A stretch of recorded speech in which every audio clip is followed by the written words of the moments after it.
Joan Jett and the Blackhearts. I love rock and roll. 49 degrees in Kansas City. It's Johnny Dare, Nycki Pace. It is Tuesday, and I think we're running late with Martin Nolan. He's the co-founder, executive director, Julian's Auctions. I've looked at this place a million times. I didn't realize the auction you were talking about was at Julian's Auction the other day. Yeah. That went through. It ended, and I had my phone alarm on to remind me to get my ass back online, but I didn't make it in time. Were you registered? Oh, yeah. And had you bid? I had bid on one thing, but... Did you ever find out how bad you got outbid? It went like hundreds more. Okay. It started off lower, but like there was one thing I was looking at, it ended at $455. What was it? Rocking chair. And by the way, did you figure out who that was? It was James Arness rocking chair. And James Arness, was he Haas? Was he Matthew Dillon? Yeah, Dan Walker was Haas. James Arness was Gunsmoke, right? Yeah, I thought it was Gunsmoke, not Bonanza. No, I thought I said Gunsmoke. Sorry. But it's Gunsmoke. Well, no, listen, that was also one of my favorite shows. Also, yeah, and it was a rocking chair he had. Mm-hmm. You were going to buy his James Arness rocking chair.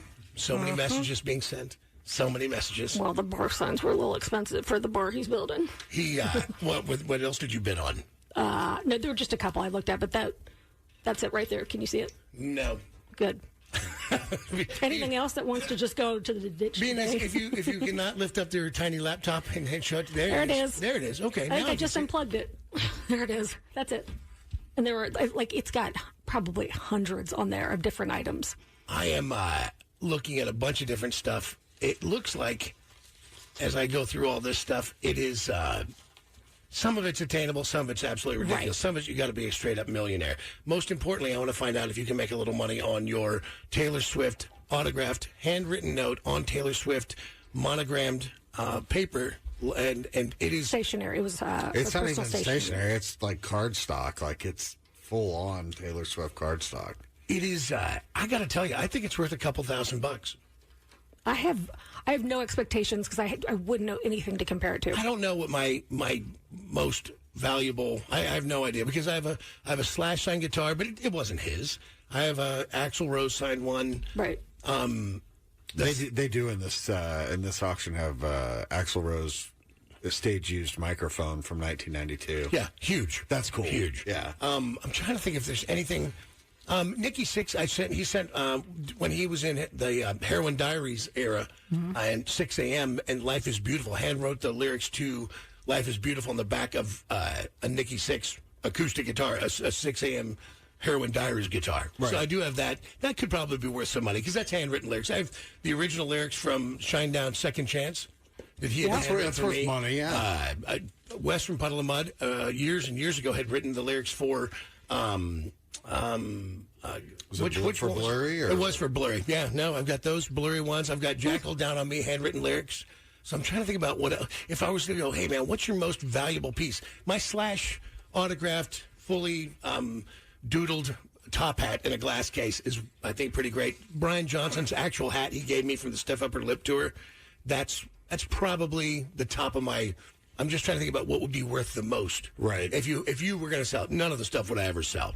If you just set your stuff out and look at it, what's the coolest? I'm not talking. Well, for me, it's Brian. When Brian gave me his hat, I mean, we were backstage at the last dress rehearsal in Wilkes-Barre, Pennsylvania.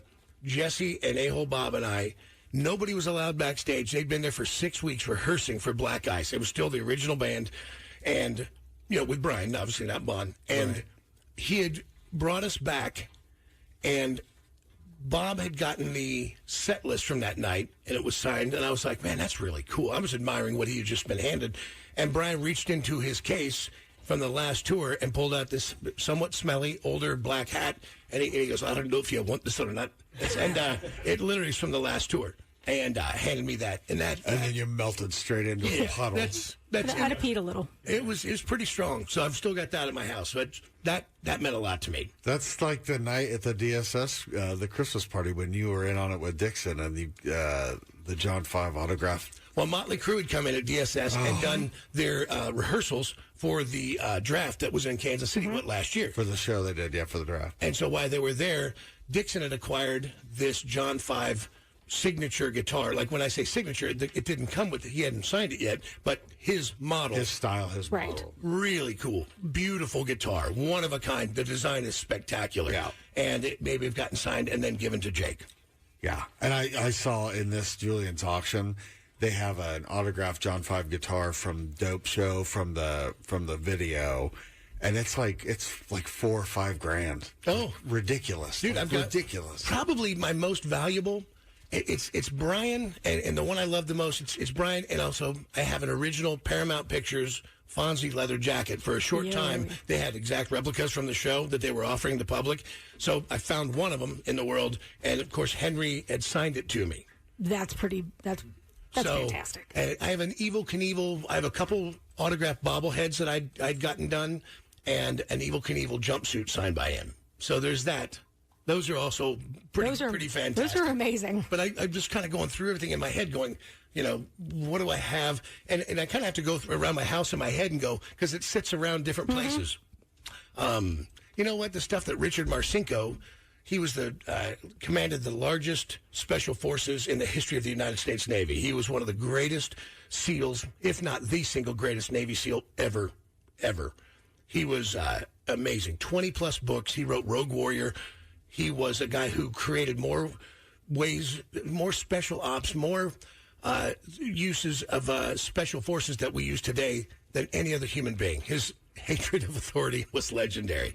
So everything I have that Marcinko had given me and anything that he had signed that I have means a great deal to me. I still look at that stuff and miss Skip all the time. So, yeah, no, there's definitely some pretty cool stuff in there. You know what? I still got a cigar from Arlie Ermy. Oh. He was walking through the radio station one day. He was in town for the Marine Ball in the old Westwood building. And Arlie Ermy, you guys know him from Platoon, and like Saving Silverman, a bunch of great movies, and Full Metal Jacket. Yeah, sorry. And he walked through and he goes, "Johnny," and he's just that gruff Arlie Ermy, and he pulls it out of his pocket and hands it to me, and I'm looking at it like that, and then he whips out a pen and he signed the tube, and I've still got that at my house as well. That's pretty incredible. Yeah, no, it's... And just think of the things you've forgotten that are probably in your house. I've got Clint Hill. Of course, he was a Secret Service agent for 5 different presidents. He was there. He's the guy who jumps on the back of JFK's Continental when he is assassinated and covers up the body. But when he signed his book to me, and I love it for different reasons, because he wrote 2 things. One meant a lot to me. He said, "You're a true professional." And he goes, "And I love your dog, Barger," Clint Hill. And I just think about his place in history. 5 different presidents, he was a Secret Service agent. Yeah. Hey, Martin Nolan on the hotline right now. All right, let's jump to this guy, because I want to find out about your Taylor Swift. Our next guest is the co-founder, executive director, and chief financial officer for the Gardena, California-based Julian's Auction House, specializing in memorabilia from Hollywood, music, sports, and more. And today, he's here to talk about the Played, Worn, and Torn auction taking place tomorrow and Thursday in Nashville, with items from Elvis Presley, Johnny Cash, the Beatles, the Rolling Stones, Prince, Metallica, Guns N' Roses, Motley Crue, and many more. Please welcome Martin Nolan. Mr. Martin Nolan, how are you? Fantastic. I love that drum roll. Oh, listen. Good morning. We love these. I've been watching Julian's auctions since the internet, and since it was born, since everything started to go online. And I remember going through Friends Julian's catalogs, like you guys, and I know you still sell them, but these beautiful catalogs that are incredibly photographed of all the greatest pieces of memorabilia you've ever seen. I remember sitting at Friend's house looking through those things, because you guys, nobody's ever done it the way you've done it. Exactly. And, when we started, I left Wall Street to join this business 2005, 20 years ago. And, it was frowned upon, because this was seen as like fandom, and it's like memorabilia. It was like junk. And now this has grown up. This is an asset class. People love these items. They can relate to them. It gives them a memory, a happy memory when they were young, they were dating, an event in their life. And years to come, whatever they pay for an item today, they'll sell it for more. So it's actually a good investment as well. Yeah. So, yeah, Wall Street. I mean, certain things, especially if you love music. From my era, an Eddie Van Halen stage-used red, black, and white, the guitar. Cliff, Williams touring bass from Black Ice, from AC/DC. Kirk Hammett's stage-played 79 Flying V. That Flying V in itself, if Kirk Hammett never owned it, is valuable. Absolutely. And, that's the incredible thing about this auction is there's over 840 items going on the auction block. tomorrow and Thursday. We start at 10 a.m. Central Time. We're in Nashville, Tennessee, where the city that music calls home, and so it's a perfect place to have such a historic auction. All the greats represented. Prince, you have Beatles, you have Elvis Presley, you have Madonna, Slash, as you mentioned, Eddie Van Halen. And the nice thing about this auction as well, Johnny, is that there's like 5 charities that are benefiting from sale proceeds. Beautiful. Which is really nice when people come to bid in the auction. And already you've probably seen on juliansauctions.com, people have been bidding for the last 3 weeks on these items. And then, of course, the auction will finish tomorrow and Thursday. But, again, everyone can be a part of this. There's items at every price point. So don't feel it's very elitist. This is a fun, entertaining auction. And even if you don't bid, you can still be entertained by seeing the prices and reading about the items, seeing the incredible videos and photographs. And that's what we do. We bring the items to life. We create a memory. We are all nostalgic. We all are harping back to a happier time, less strife in the world, less political strife, etc. So fun times. No, I mean, there's some really, and there's some stuff that's attainable, man. I look at the keys in a 14-karat gold, the Cadillac Elvis gave Colonel Tom Parker. You know, right now it's at $1,300 for those keys. And I know it's just keys, but to me, because I'm being born in Memphis, Tennessee, and loving Elvis, of course, like the rest of the world, and the infamous relationship between he and Colonel Tom Parker, the idea that maybe for a couple grand, you might be able to get those keys and have that story and own a part of that. I know it's small, but I do love that. I mean, I truly understand why people want to own history, why they want to touch it.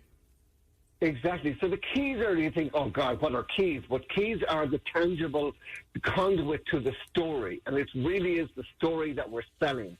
And that's what you're buying when you come to the auction, because you have a history. You saw Prince on stage. You remember the Beatles. It's Kirk Hammett. It's Eddie Van Halen. It's Taylor Swift, Madonna, Cher, whoever it is. We all relate to somebody, and we all cling on to something. And so the keys, you have the cool factor. You have those nicely displayed in a nice frame in your home. That'll be the topic of a conversation when people come over. And, you know, then that sets the tone for a dinner party or whatever you're having.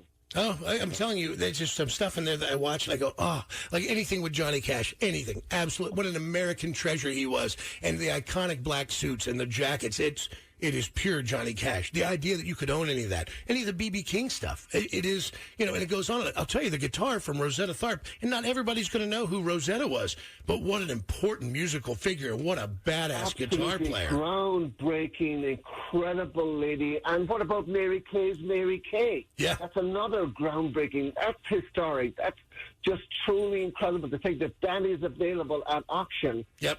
I think we estimated 200 to 400,000. I mean, intrinsically alone, it's worth that. And then you add in the historic part of Mary Kay and coming from Hawaii and the legacy that she left us. Truly groundbreaking. So we sent you some photographs of something that Nycki from the show owned. She received the item, I think about 10 years ago. She was in Nashville, actually. I think, was it Kansas City or Nashville, Kansas Nick? City. What was the story behind the thank you note? She did a meet and greet because she'd come to town for a tour. My husband, at the time, had been a program director for a country station. Met her before, but went back to say hi. And being the polite girl that she was at the time and still is, after the show, like in the mail, you received a thank you card, basically handwritten thank you card on her own bedazzled stationery is the easiest way to describe what it looks like, made out to me just saying, hey, it was great to see you, kind words, and signed it, date of the year. And I had put it away because I obviously didn't want to lose it, but it was a very kind personal letter that Taylor Swift had given and sent to us at the house. Now she's this amazing megastar, superstar, nothing bigger in the world. Is that a valuable item?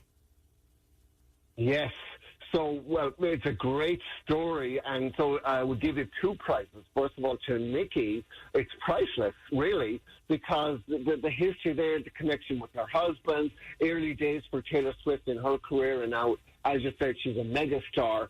So, you know, that's what you have to think about when you were going to let go of it. If you came to us, Nycki, and to auction, we would put a conservative auction estimate of 1,000 to 2,000.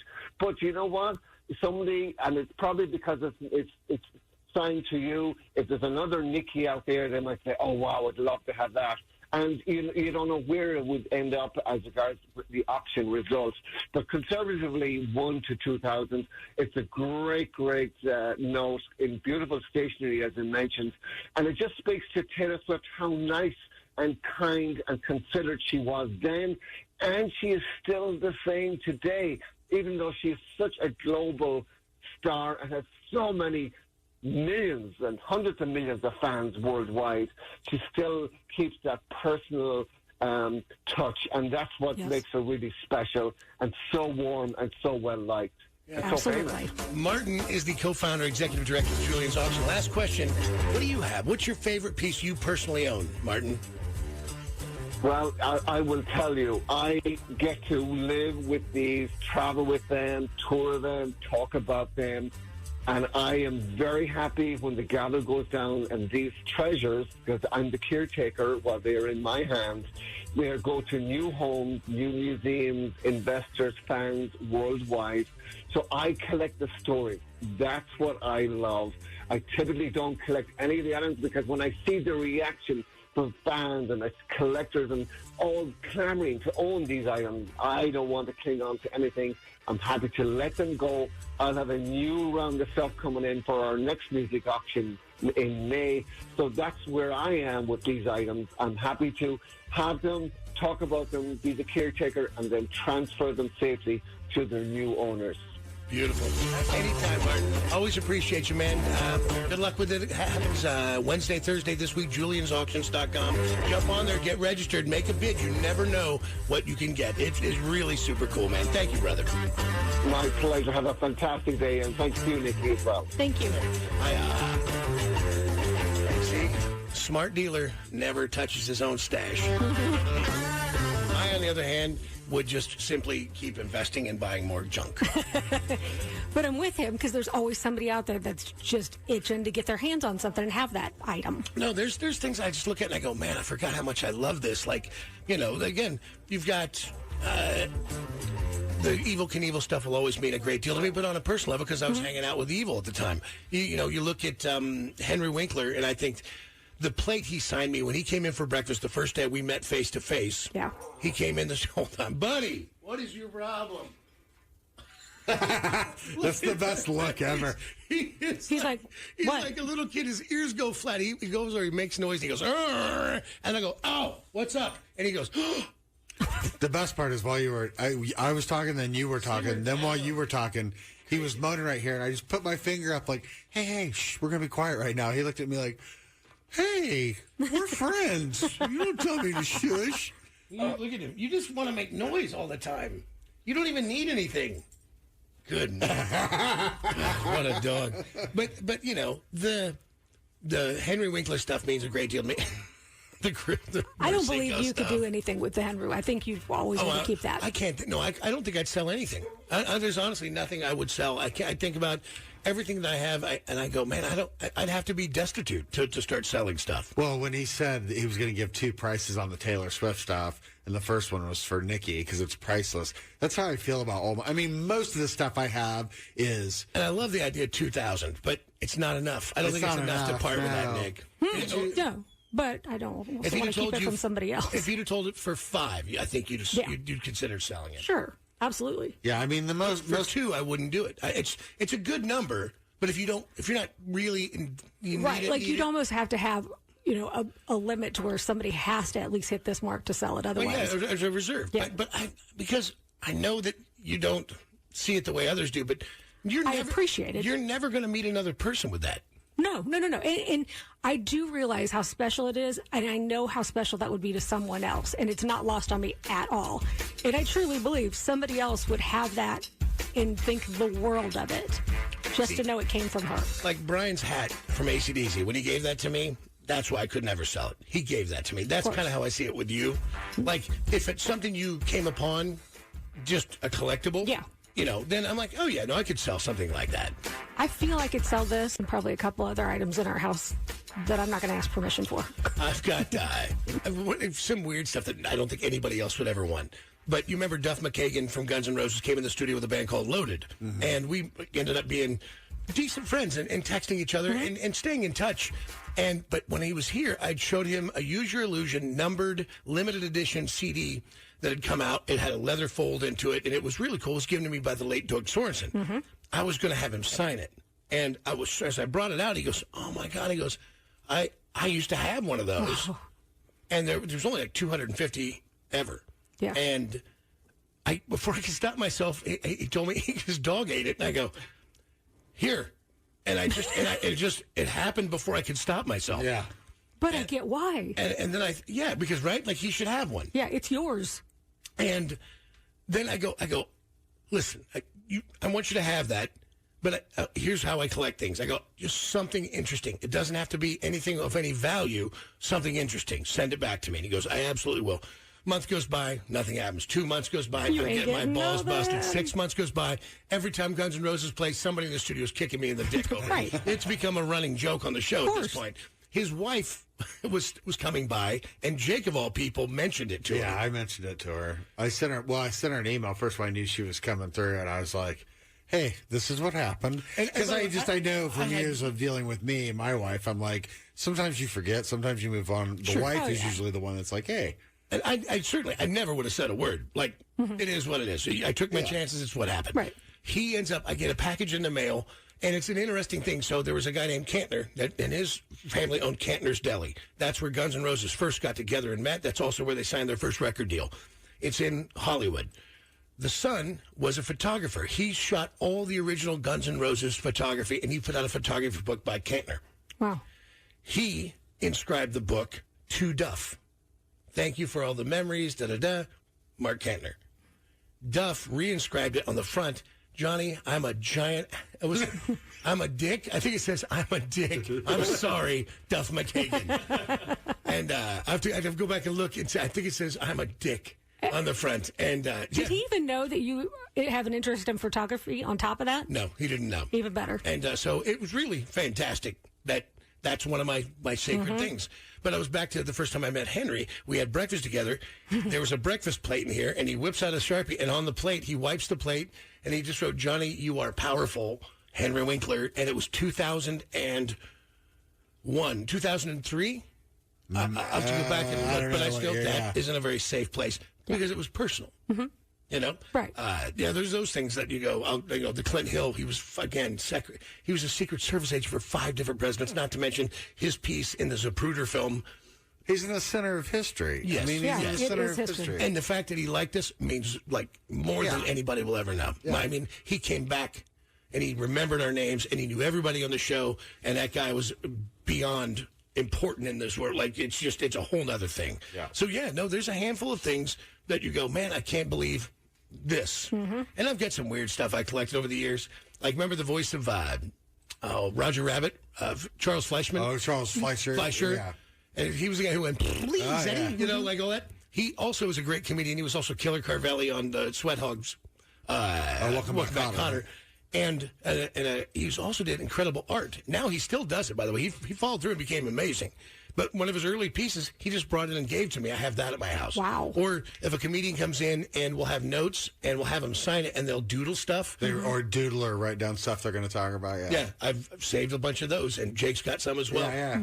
And so there's stuff that you collect, stuff that means a lot. I told you the other day, Mark, who works at DSS, used to work for Jackal for years and years, and he was a pro out on the road, and now he's decided to come off the road. He works for DSS. He works for Motorhead in 14. He knows I'm a collector, walks in from his collection, a tour itinerary, the binder that's every day, every city, every stage, every time from that day, when will we load in, when will we get there, when will we eat, when will we come back, who will open, who will close, who will be there, what's the name of the city. And along with it was an artist laminate. If you were in Motorhead, you would have this plastic laminate and a full set of Motorhead pics. And only stuff you'd have if you're the backbone of the band. I mean, stuff that's impossible to get. So that stuff. No, I do. You know me. I like to get my whiskey on and then literally start cataloging through stuff. Like I'll do it all by myself. Go upstairs and start looking through boxes and be like, just as Mine.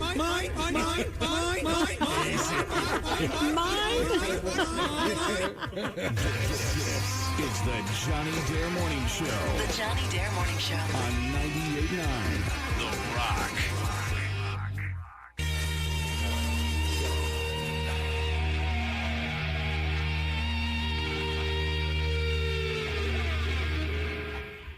Metallica, turn the page. 51 degrees in Kansas City. It's Johnny Dare, Nycki Pace. It is Tuesday. I'm busy now. I've been sucked into the goddamn You're Julian's busy. auction thing.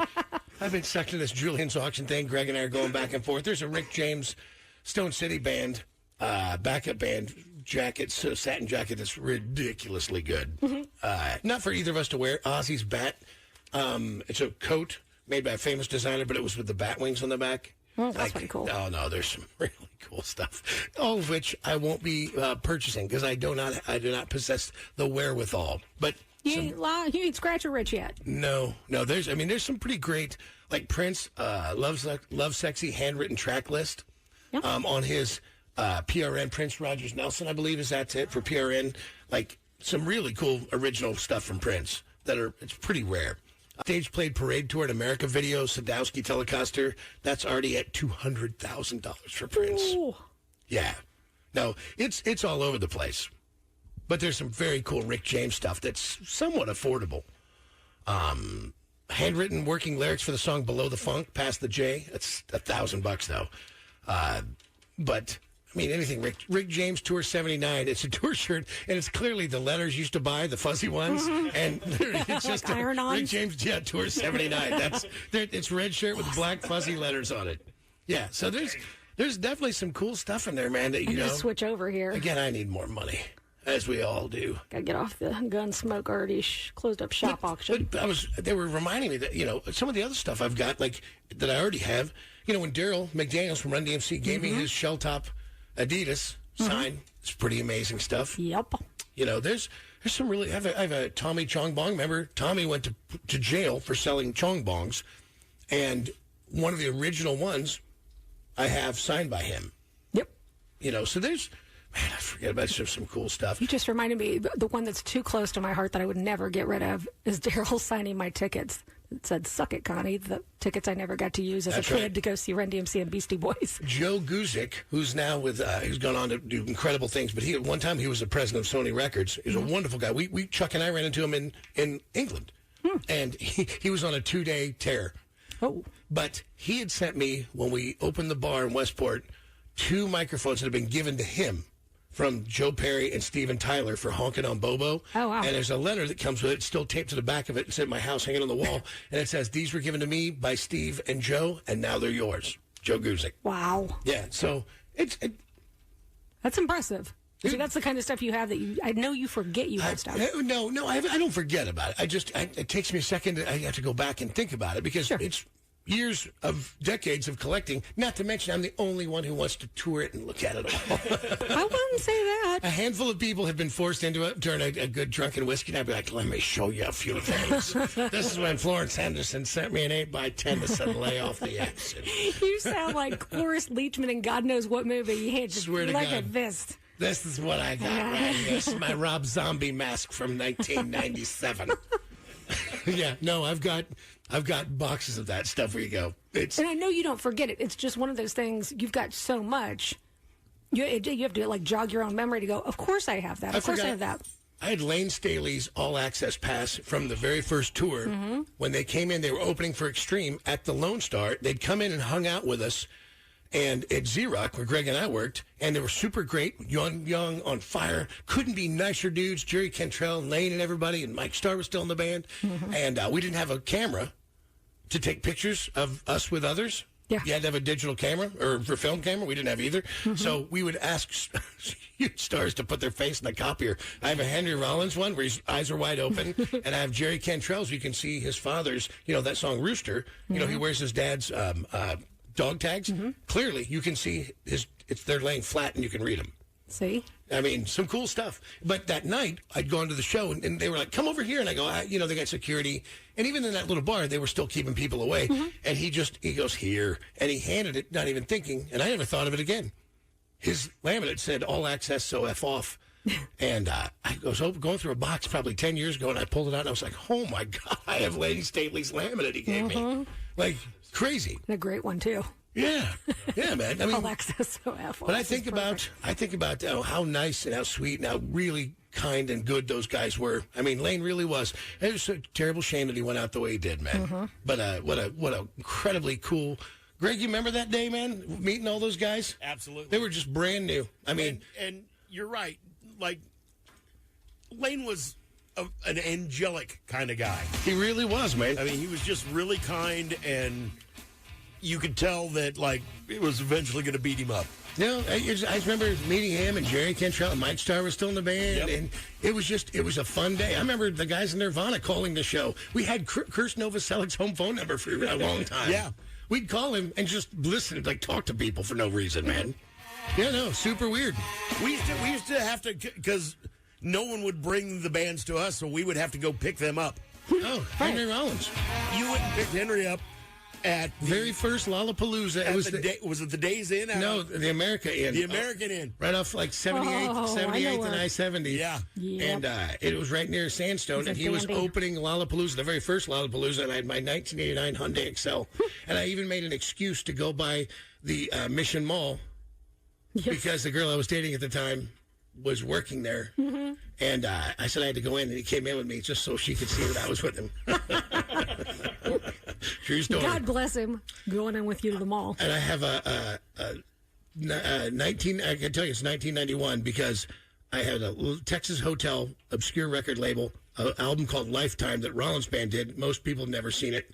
And I was like, hey, Henry, I love this album more than you know. And he didn't autograph it. He just wrote in regular, just wrote. Handwriting. 1991, Old Man Rollins, It's Never Done. And that was in 1991 when he wrote that down. 4 years ago, 33 years ago. Yeah, 1990. I'll take a picture of it when I get home. But yeah, I've got that in the closet too. You got some work to do. You got some work to do. Once you get it out on display, Why don't you just do quit it? being selfish. Share these moments with others. Because We're lucky enough. none to of be you so people close. want to come over and look at it. That's why. You people. I know you guys are. Like, dude, let me tell you, and Mike would be horrified by that record, by the way. It's one of the greatest, angriest records ever created in the history of music. Like, Tell me you're my friend. You say I know you. I'll trust you just as far as I can throw you. Now I don't know you. I know my enemies. They show themselves to me with honest eyes. They hate my guts, but at least it's the truth. I'll trust them just as far as I could throw them off a roof. Yeah! Yeah! Yeah! Yeah! Yeah! I've been turned out! I've been turned out! I feel like I was going through some things. Been turned out! Yeah. this was Greg a and I phase. listened to that album no less than 1,000 times that year. I mean, When we were working at the skate shop, we had it on cassette, remember? Yeah. And we would steal our boss's Mustang convertible. Like, we're going to go get lunch in your car. Yeah. And we would take our car and listen to Lifetime with the top down, driving down I-35, just blaring. How were you not pulled over just for the way you look? no, it's Like stolen. It's shocking That on screams every. stolen. It seems stolen. Because they were like, because Greg at the time had a perm, and it, like, look at that, that crazy, unattractive lady stole that weird looking skinny kid. That's why. Yeah. It was good times, people. Today is Tuesday, November 19th. Celebrating birthdays, baseball great Ryan Howard, 45. Actress Jodie Foster, 62. And tomorrow, President Biden turns 82. As Joe Biden eyeballs the end of his presidency, here's hoping that he ends on a high note and that his service to this country holds sway. But then again, America is a nation that can be defined in a single word. I was going to put him that's easy for you to say. What a stupid son of a bitch. Happy birthday to President Joe Biden. By the way, just so you know, somebody had texted, Nycki, if you were my wife, I'd rub your feet every night until you fell asleep. Carl. Well, thank you, Carl. 3618. There you go. Thank you, Carl. Does Mike ever rub your feet? Been a long time, Carl. News this morning about 1 in 5 Americans with virtually identical share of Republicans and Democrats regularly get their news from digital influencers who are more likely to be found on social media platforms like X. That's according to a new report released by the Pew Research Center.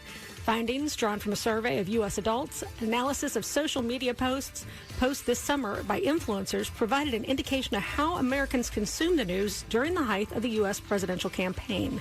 The study examined accounts run by people who post and talk regularly about current events, including through podcasts and newsletters. I saw this yesterday and immediately thought of you. Sadly, a Russian ballet dancer who was an outspoken critic of Russia's war in Ukraine has mysteriously plunged to his death from the 5th floor of a building. Vladimir Shukurov, a married father of 2, plummeted around 60 feet from a building where the 39-year-old was the highest-ranking dancer.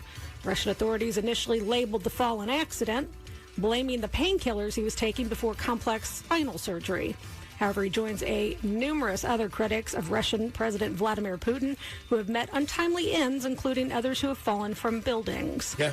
So he was an outspoken critic of Vladimir Putin, and he fell off. How high was it? This one was the 5th floor. Yeah, if you do a Google of Putin critics who have met untimely deaths. Yeah, mysterious deaths. A lot of windows. People fall out of windows in Russia, apparently. Even when they're in the hospital. 2 or 3 of them. It's not funny, by the way. Were people who were bedridden, and somehow they leapt to their deaths out of their window. Yeah. Then there's the ones who, the terrible ones where the entire family smoked, so it was murder-suicides. Then you have the dudes who fell off their own house, hit the ground, and then fell in the swimming pool. Sure. It is... Dude. You can lose a good hour, 2, 3, just reading these stories. Yeah, it's he's a bad man. Woman's been arrested for allegedly impersonating a nurse and working in multiple California hospitals without a license. Burbank Police Department arrested Amanda Leanne Porter after staff at the St. Joe Medical Center reported she was impersonating a nurse while caring for patients. Police allege that the woman, who's originally from Virginia, fraudulently applied for a job at the hospital and was hired. She cared for around 60 patients for basically a 1-month period of April 5th to May 5th before staff realized that she was impersonating a real registered nurse who did not live in California. They say by the time Porter was terminated, she received 2 paychecks for the time she was fraudulently employed. With Thanksgiving less than 2 weeks away, food retailers are trying to tempt Americans who haven't recovered from recent price inflation. Walmart, Target, Aldi, and other grocers are competing for a place on holiday tables with turkey dinner deals and other promotions. Walmart bundled the makings of a traditional turkey feast for 8 people into a 29-item offer that costs less than $55. Target's version for 4 people costs $20, and they say that's $5 less than the company's 2023 Thanksgiving meal. When was the last time you were actually a part of a traditional Thanksgiving dinner, lunch? That's a great question. I don't know. I'd have to really think about that. Because I know you've been going for a number of years. And I've been doing that for 10 years. Going to New York, I think. And before that, I was just always, again, I love my mom and dad. Yeah. And but my deal was I would take them out instead of my mom having to cook. Like I told you, the worst thing I ever did to my mom was took her to Skies was still open. Yes. The rotating restaurant on top of the deal. And it was the most uncomfortable meal ever eaten in the history of meals. Instead of it being like this great thing, I was like, man, they would never do this on their own. Like, it's ridiculous. And it's overpriced. But it's, You're up in a rotating room. Yeah, looking over the entire city. You could not have made my mom more uncomfortable. Like, and not because she's a scared of heights, because she was just it just wasn't her thing, man. So, yeah, because I'd always try to do stuff like that. Because I was like, man, what are they not going to do for themselves? Like, let's do something that might be fun for you. And she wasn't into that. That was not her thing, man. Nope. Again, if you asked my mom where she could choose anywhere in the whole wide world, she would tell you with great trepidation, Red Lobster? Where the Admiral's feast would be unleashed. God bless her. Yeah. So this happened yesterday. Keep in mind, it was raining like a mother. A Kansas highway was shut down yesterday near Hanston, Kansas. Is that a windmill? Yep, it is. Woo! Shut down after a semi-truck hauling a windmill tower lost its load, blocking the highway. had to be closed down. They said the load was so big, it was too big for a tow truck to remove, and a crane had to be delivered to remove the tower from the road. They take the windmill blades through Edwardsville, Bonner Springs. I've 2 or 3 times over the years I've seen them go by on the trains. It's pretty amazing and impressive, man. Yep. What did I do? Oh, it's just him. Hey, you, squirrel bait. Why don't you lighten up over there? And finally, a Philadelphia man stole Gatorade and some smokes from a convenience store and then decided he was going to threaten people inside with a fire extinguisher. He's like Team Post Malone. Is it Team Post Malone? Oh, janky face tattoos. You nailed it. And he then drove away on a forklift.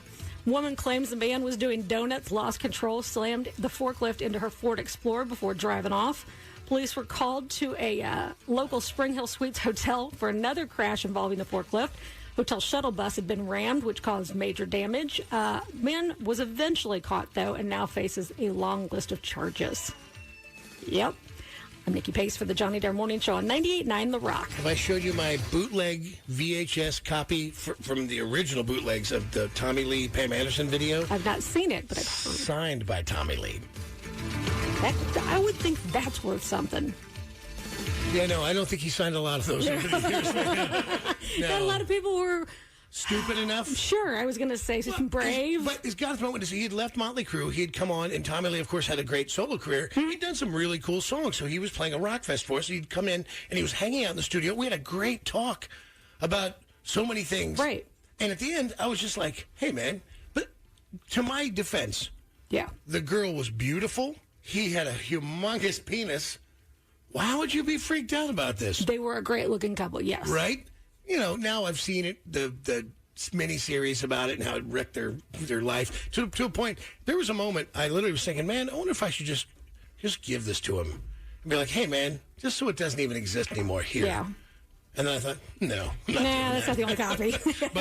but true. True story, man. Yeah, I can see that, though, because no one believes someone genuinely stole it from them. No, I honestly, I thought, at the time I was like, hey, man, I sure do wish there was a video of me banging Pam Anderson with a giant foot-long wiener. I'm so glad that you didn't use your words. No. He wrote, bro, you rip. Tommy Lee on the VHS bootleg of him banging Pam Anderson. Jesus. Yeah. I'm Nycki Pace for the Johnny Dare Morning Show on 98.9 The Rock.